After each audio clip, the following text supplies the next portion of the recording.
সাক্ষাৎকারে মিন করতে চেয়েছেন ইসলামী রাজনীতি যারা করে নারীর ক্ষমতায়ন মর্যাদার ব্যাপারে আপনি তাদেরকে দোষী করতে চেয়েছেন যে তারা সে অধিকার চায় না। না, বরং আপনারা নারীবাদী হওয়ার দাবি করে যা বলেন তার চেয়ে হাজারো লক্ষ গুণ নারীর মর্যাদা ইসলাম দিয়েছে। ফলে আপনারা বারবার কোন প্রসঙ্গ আসলে নারীর অধিকারের প্রশ্নে আপনি ইসলামপন্থীদের উপর চাপাবার চেষ্টা করেন।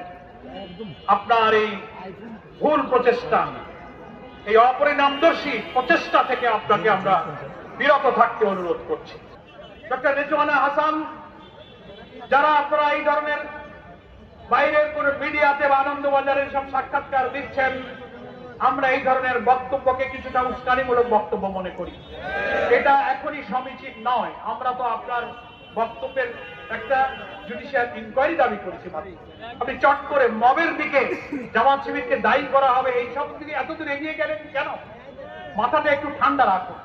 সরকারের অভ্যন্তরে হোক, সাবেক উপদেষ্টাদের মধ্যে হোক, যারা ইঞ্জিনিয়ারিং এর সাথে যুক্ত থেকেছেন, যারা বিশেষ কোনো দলকে ক্ষমতায় আনবার জন্য অন্তর্বর্তীকালীন সরকারের ভেতরে থেকেও চেষ্টা করেছেন, বুকে হাত দিয়ে আল্লাহকে সাক্ষী রেখে আত্মবিচার করুন। আপনি বিবেকের দংশনে নিশ্চয়ই দংশিত হবেন। ওই সময় আপনি চেষ্টা করেছেন বলেই তার পুরস্কার হিসেবে আজকে আপনি পররাষ্ট্রমন্ত্রীর পদটা পেয়েছেন।